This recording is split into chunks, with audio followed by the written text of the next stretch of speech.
On the banks of the River Dee, Chester is deservedly one of the UK's top tourist destinations. Here you can walk a complete circuit around its Roman and medieval walls and gaze down upon its Roman amphitheatre. Its imposing cathedral dates back to 1093, only a few years after the Norman conquest, whilst its attractive black and white architecture has been well preserved, as have its unique covered shopping rows, and its racecourse, established in 1539, is the oldest in the world still in operation. Equally fascinating but far less well known is Chester's industrial heritage. A good place to see some of the highlights is by taking a short walk along Chester's Canal corridor. Here to guide us is Stewart Shuttleworth, author of the recent publication Chester at Work. Although Chester didn't see the explosion in industrial development that the South Lancashire towns did, industry was still a significant, if rather understated, part of the city's economy. In medieval times, the markets and the craft industries were thriving throughout the town.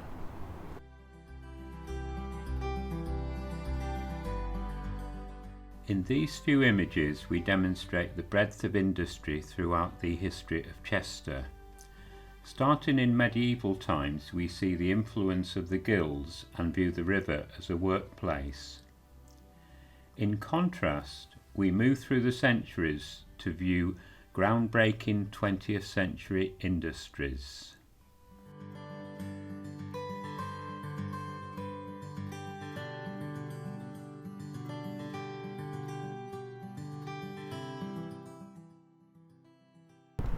I think of the focus of industry moving with time. Following the Norman conquest, the river was the focus, providing power and transport. In the 18th century, the focus moved to the canal corridor.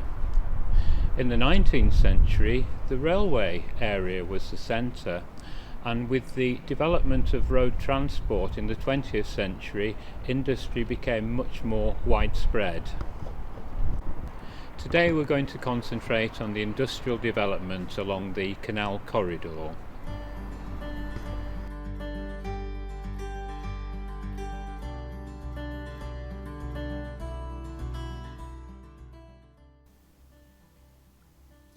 The tranquil waters of the canal through Chester mask a turbulent early history. In 1766, a bill for the Trent and Mersey Canal went to Parliament. It was to be the Grand Trunk Canal, advocated by no less than Josiah Wedgwood. The merchants of Chester immediately saw the threat. At a time of great industrial growth, Chester would be bypassed and traffic diverted from the Dee to the Mersey. Local worthies got together and had a Canal Act by 1772. The plan was to join the Trent and Mersey at Middlewich. However, they inserted a clause preventing the Chester from joining their canal. Plans had to change. The canal was built from Chester to Nantwich by 1779.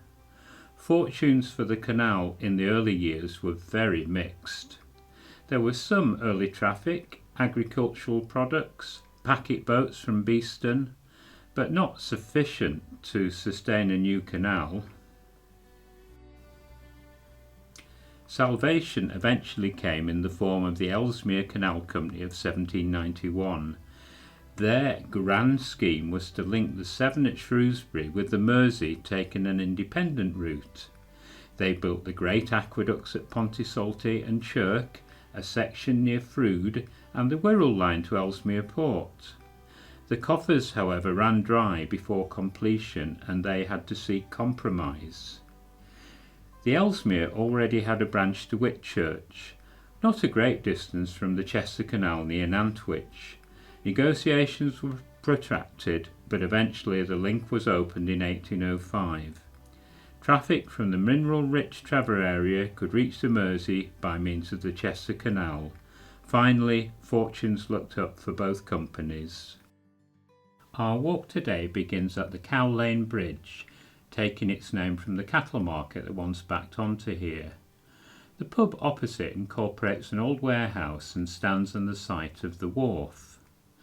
There was a steam sawmill and timber yard linked by a canal arm to the left of the pub, occupying what is now a Tesco superstore. These old images show that the wharf specialised in the handling of salt and timber. Looking up from Cow Lane, we see how the canal became Chester's industrial corridor. The area changed radically in the 1960s. The next bridge carries a section of the inner ring road, St Oswald's Way, which allowed greater commuting for work. Once under St Oswald's Way, this would have been the scene in the late 19th century. A canal boat, known locally as a flat, discharges at Wiseman's Corn Mill, now repurposed as the Mill Hotel.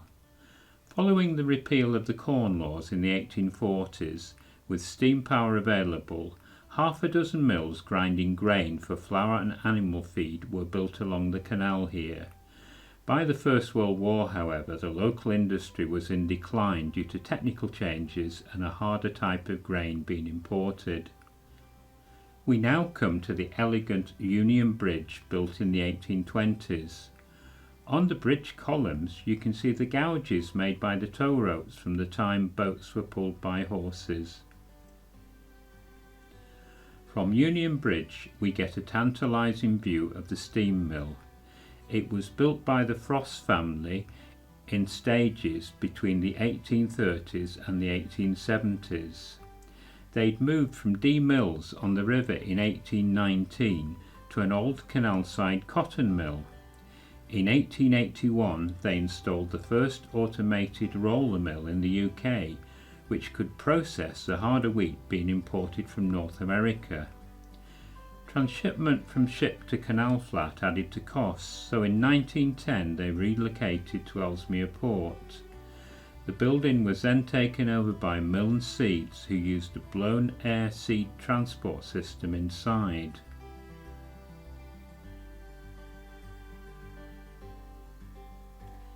The Frost's office building of 1891 is still seen at the rear of the old building.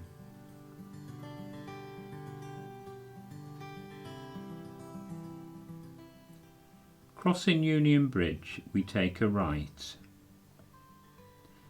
Down the lane we come across a small canal-side park commemorating Chester's lead industry. Situated in it is a sculpture in stainless steel and blue glass called Spears of Reflection. Its creator, Ed Snell, was inspired by and explains the functioning of the lead shot tower. City Road was laid out and this bridge built in the mid-1860s to create a more formal and befitting approach to both the city and Chester's General Station. Initially, Chester's Grand Station was accessed through the cattle market and allotments, failing to provide the grand and prestigious link to which the city fathers aspired. In the 19th century, many small foundries operated in towns and cities in the UK. The Edgerton Iron and Brass Foundry, operated by James Maule, was just such a one.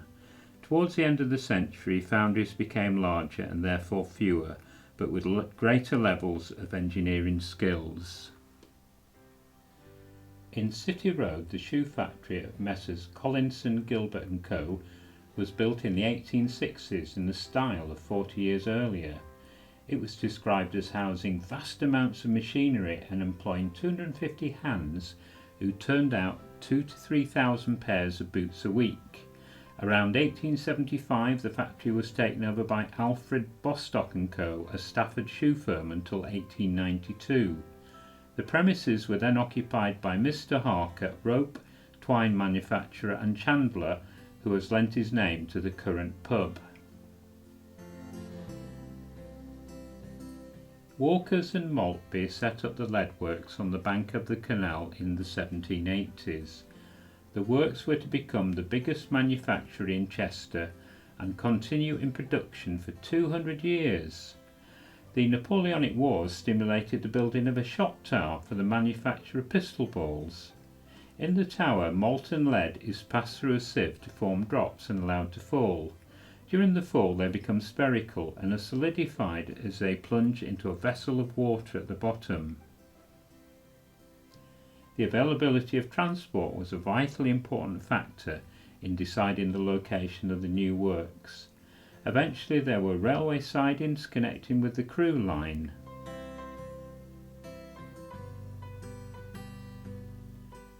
This mooring ring is a reminder that the Leadworks once had its own fleet of carrying boats. This modern boatwoman won't have much space for lead ingots.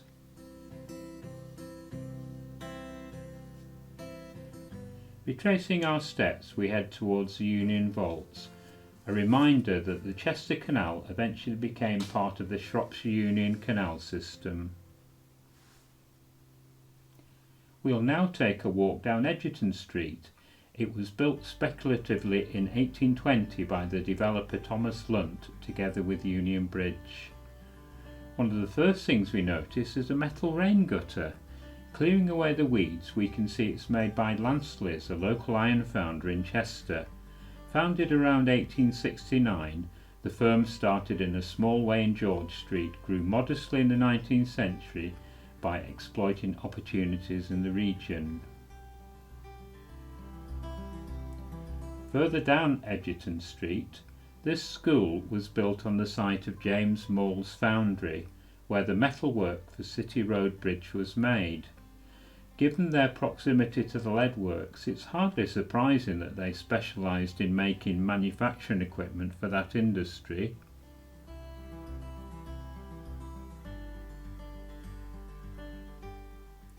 The nice terracotta date panel on the school shows that the foundry had been demolished soon into the 1900s. A little way along the street we arrive at what had been another sawmill. It incorporated offices at the street end and works with an arcaded ground floor at the rear. Built in the mid-19th century and using steam power, it was occupied by paint manufacturers in 1906. Good to see that today it provides a base for modern companies. Turning into Brook Street, we pass Maltby's carpet shop.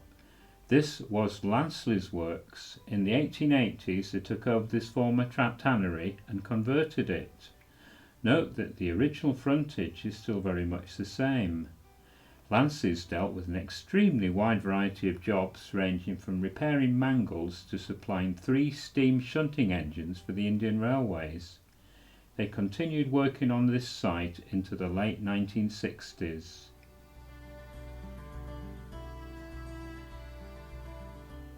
Turning left into Francis Street, we would have found until recently the works of the Hydraulic Engineering Company. The Hydraulic is a superlative Chester example of a foundry that has increased its level of engineering skills to become an international industry leader. Its origin was the Fluker's Brook foundry, established in 1805. By 1869, Edward Bazand Ellington had become a partner and managing director. He was an engineer who pioneered the development of urban hydraulic power distribution systems. The company went from strength to strength. They powered everything from the London theatres to the docks of places such as Gibraltar, Hong Kong, Calcutta, Melbourne.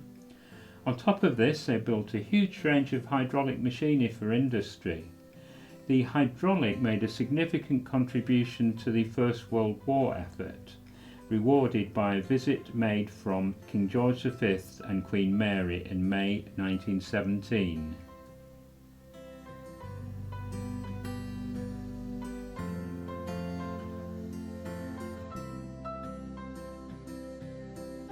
The site on this side of the street is now occupied by a modern apartment block. On the other side of the street, it's sad to see that the last remaining building of the Hydraulic has recently been demolished. Although not a significant building in its own right, it was a tangible reminder, now lost, of a great Chester company. Fortunately, we've seen good examples of industrial buildings that represent Chester's history. It is important, though, to remember the skill, enterprise and endeavour of the working people. The sculpted memorial by the Leadworks, the interpretation board by the Lockkeeper pub, and the heritage information leaflets show how this can be done. We now make our way back to the Cow Lane Bridge and back to our starting point to end the tour. Thank you.